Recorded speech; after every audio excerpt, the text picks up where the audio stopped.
document your experience in interventional radiology. We also require a letter of support of your board chairman. You have to be a CIRSE member and a member of the European Society of Radiology.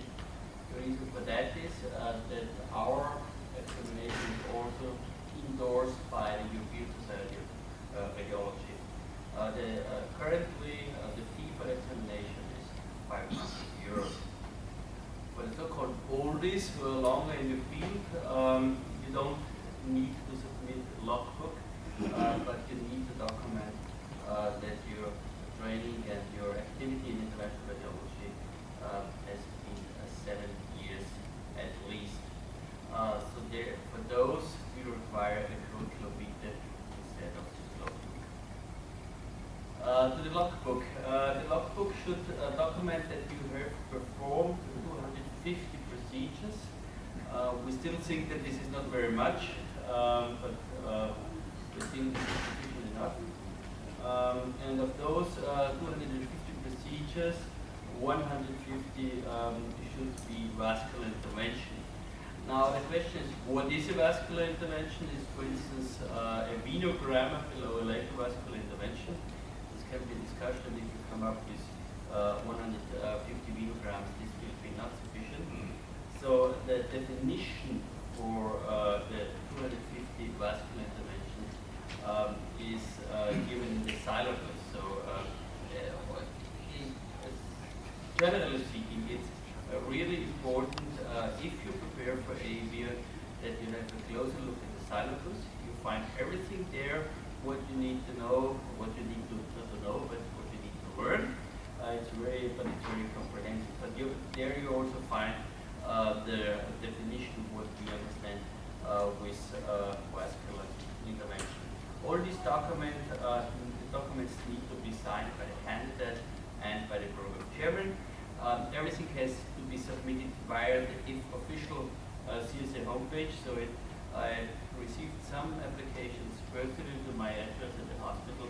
This doesn't make sense. I send everything back, and this has to be submitted via CSA office. This is just an example for the letter of support you have to get from your program chairman. So the profession I already mentioned, you have completed your radiological training, at least 1 year of experience in the IR, and you have to document that you are working as a fully qualified staff radiologist when you apply for IUOIR. So just to give you a short overview how the examination is designed. The examination will be held in English language, and for the time being, there will be no change. There have been some requests that we have many different languages in Europe, that we have in other languages, but for the time being, there will be no change. Maybe in the future, but we cannot tell when. The examination consists of 2 parts. One is an oral examination, one a written examination. The examination typically is a 2 days examination, depending on the circumstances. For instance, here in Barcelona, we had the oral examination on Thursday, the written examination on Friday. If we don't have that many applicants, maybe we can do it on 1 day, but usually that's not the case. We have 2 European terms, typically at the ECR meeting in March, which is always before ECR starts, and at the CSA meeting in September, always before CSA starts. So candidates have to fly in, come 1 day early before the meeting starts. Well, you see European terms and brackets. Probably we'll have one first overseas examination. Overseas means in Australia and New Zealand next year, but this has to be defined. Currently, due to logistic reasons, we accept 25 candidates. What I didn't mention is up to now you had to prove that you're European, that you have European citizenship.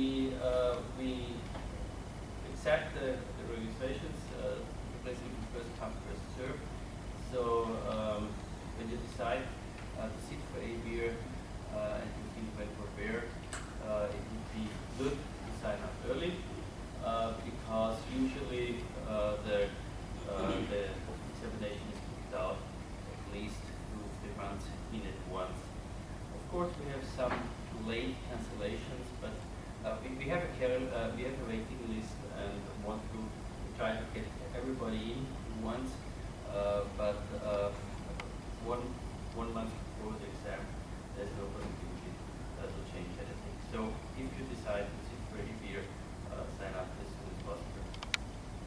The MCQs consists of 60 questions. Initially we had an examination time of 90 minutes.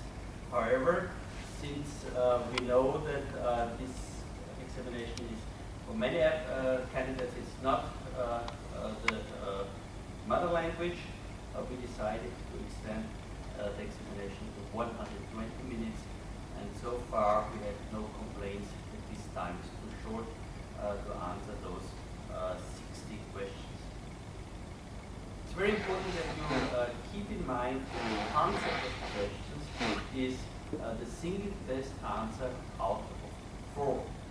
That means there's one question and there are 4 possible distractors. One of those distractors is right, and it's the best answer. However, there can be some which might be also right, but it's not the best answer. So you have really to think about which fits best to the standard of the questions. There's lots of science behind the questions, meaning how we weight the questions, and there's lots of science behind the evaluation of the examination. So not all questions, at the end, not all questions count the same. There's statistics done over the whole exam. Those questions have been answered wrong by all candidates, that could have been answered right by all candidates, get different weightings. And also we do what we call a standard setting for the examination. So the board for the MCQs sits together, looks at all the questions and the question per question, and tries to answer how many percent of minimum competent candidates can answer this question right. And every question gets a percentage weightage. And out of this weighting, we calculate an average, and this average will give us somehow the pass mark. Although the pass mark will be influenced by statistics which come from previous examinations, so this is quite a complex process. Also, the selection of the questions has a science behind it, and you find here, this is just a short overview, you don't, the details are not so important, but you see that we took the syllabus and we somehow, how to say, we distilled from the syllabus 5 topics, which would be general radiology, vascular, non-vascular, GU, MSK, and from in these topics have been divided in subtopics and subheadings. And then we sat together and defined how important each topic is. And we coded this with red, green, blue, and amber, as you see here. And out of this weighting, the number of calculation per topic, the number of questions per topic is calculated, so that we have an even distribution of questions throughout the topics of the syllabus. So the messages, we try to cover pretty the whole syllabus with questions which are equally distributed. So just to give you a sample question, which I think this has been in some previous examination. What is an established indication for using Onyx? So just read these 4 possible answers and think about what's the best answer is. What the best answer is. See, that's right. That's obviously a straightforward answer. But the other answers might be wrong, but some may do it. But you see, it's always the best answer out of 4, and it's straightforward that C is the correct answer. There's only only one correct answer, meaning we don't have combination A and B or B and C and so on. The oral exam. The oral exam consists of everybody has an examination time, gets an examination time of 60 minutes so far. And you can choose 2 out of 4 topics. So the topics are vascular, non-vascular, venous, and embolization and oncology. So we want to give you somehow the possibility to select the cases regarding your education, regarding the profile of your training center. So you have to choose 2 out of those 4. And for each topic, the candidates get 3 questions, 3 cases. And these 3 cases will be discussed throughout 10 minutes each, and we'll have some more detailed discussion on these cases. There is also 1 examiner and 1 observer. Don't be irritated. The observer is just sitting there. The observer shouldn't interfere with the examiner directly.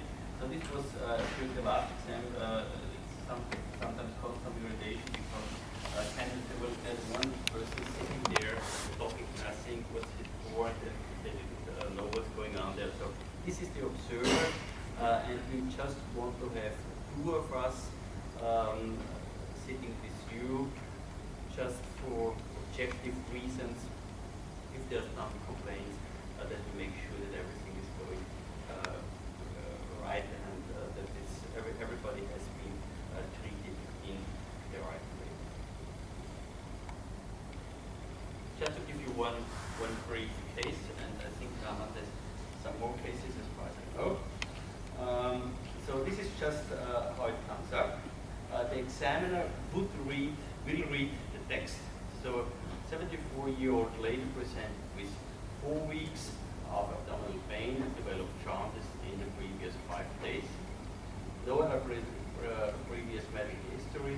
Bilirubin level was elevated to 280, and MRCP was performed to visualize the biliary duct. And then you get the first images and the first question. What do these images show? The examiner, we have some more question detail and we can play this. The examiner has a sheet, an answer sheet, where we have defined model answers. So we will not ask you what just comes up to our mind, but we ask you predefined questions, just in order to make sure that every candidate gets the same answer. So here are the model answer. There is a large 7 cm margin to the right lobe of the liver called the proximal high lobe suction and so on. And the grading by the examiner will be done unsafe, done poorly, adequate, adequate, done well. So that's our grading. And also behind this grading there is another weighting. So for instance, if you give an unsafe answer, there will be points will be taken off. This will count, for instance, for -2. And if you have the answer which is well done, I think I don't know exactly the statistic. I think it will count 3 points. So this is to make sure that everybody will be examined by the same standard. Yes, please. I was wondering if in such a question, can you ask for further slices, or is it just the images that you have? Typically, it's set up, that's the images we have, and if we feel that you need more slices to give the correct answer, then we will have these slices prepared. Yeah. Just to say, when we're preparing the questions, the whole committee looks at them to make sure that they can see the answer and that it's clear and fair. So generally the image you have is the image that is felt to be most representative of the case.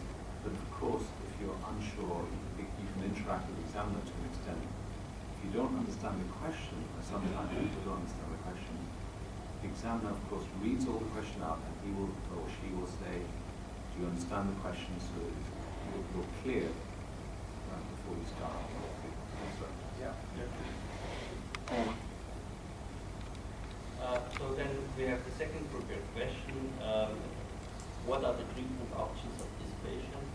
And we want to hear that, for instance, this is ERCP. If there is no possibility to come from below, then you go, and since it's a high elevation, then you come from above, and you do a PTCT, of course. And also, when you answer these questions, make sure that you prove to the examiner that you know what's going on, that you are competent. This is what we are really focusing on. Because at the end of the question, in addition to these single questions, we have an overall grading of the question, which means, I can show you that here, the global assessment. The global assessment would contain clear fail. This is typically, we give a clear fail if a candidate gives an unsafe answer, which is dangerous for the patient.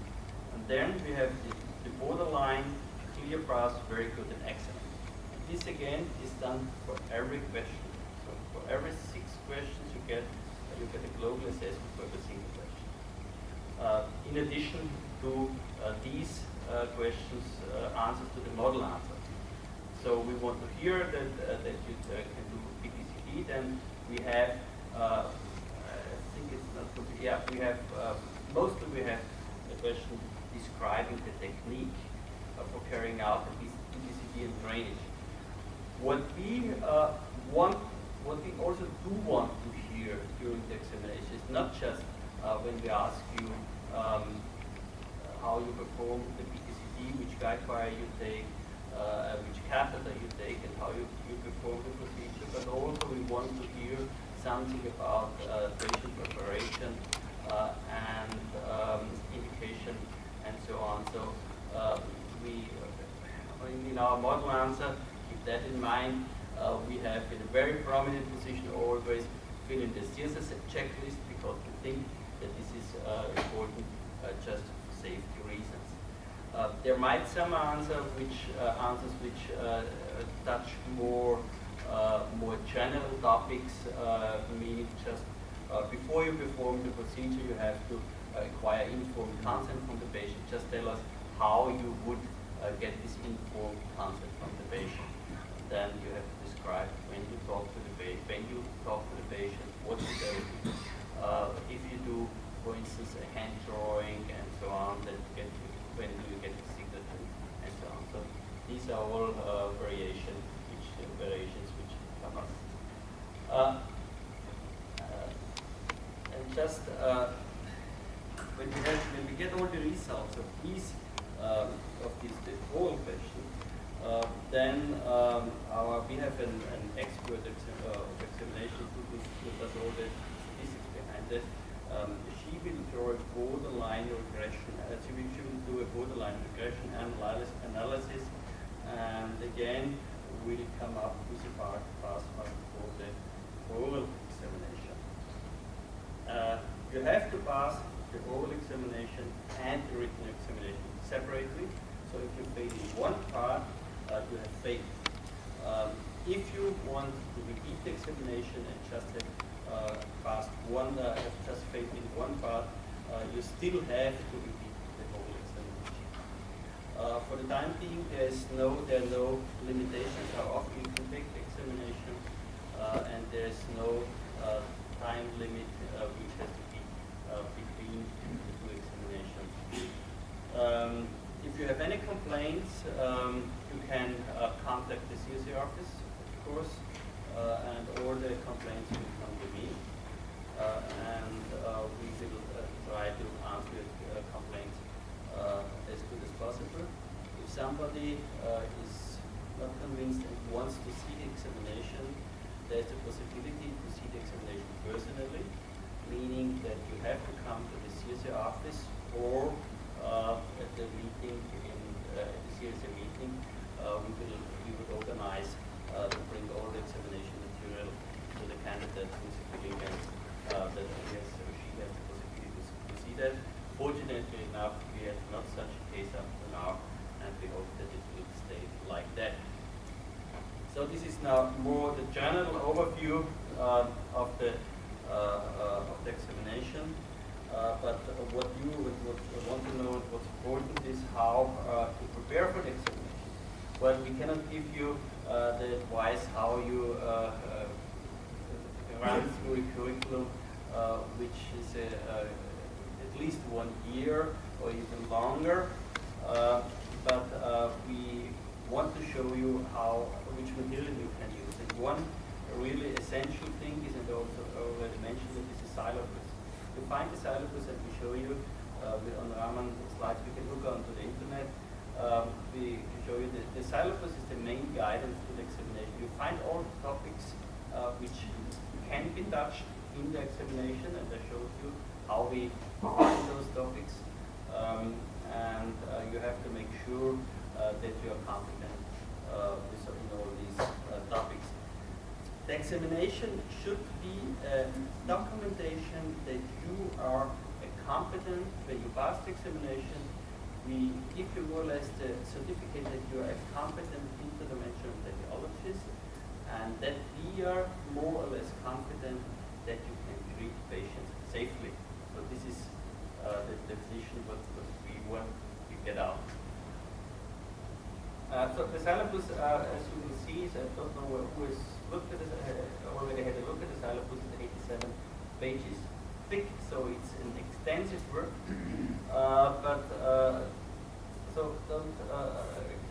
It's not so much as it seems, because there are many repetitions. Basically, the syllabus for each topic has the same concept and the same structure. So there are many repetitions. Every topic will be covered with anatomics, pathophysiology, pathology, technique, and then the specific intervention. This is always repeated throughout the syllabus.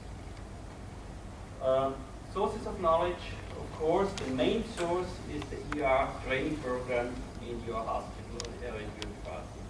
So this cannot be replaced by any textbook, by any syllabus, by any course. So that's the main resource, and you get your, I think, the majority of nearly all of your knowledge out of your daily training. There are several standard practice manuscripts from CSA, quality improvement manuscripts that are available on the CSA homepage. So look at all these manuscripts. This is more or less the guideline, official guideline of CSA, and of course we stick with those statements which are given there. There are the ASIA courses, you might know. We want to have a good coordination, and this will be improved even more, a good coordination between the ASIA courses and the IUOIR examination. There will be basic ASIA courses, and these basic ASIA courses will cover topics we will cover during the examination. So if you sign up for an ASIA course, also please look at the content of the course.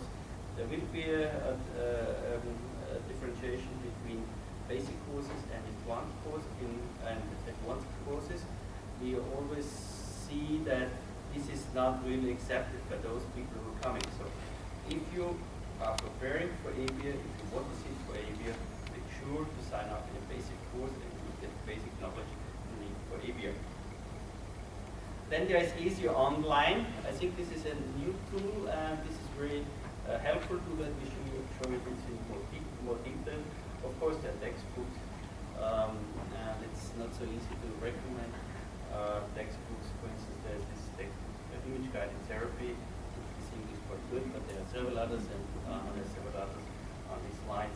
And of course, if you go to meetings, CSA is our guest convocation meeting. This would be good resources for acquiring knowledge.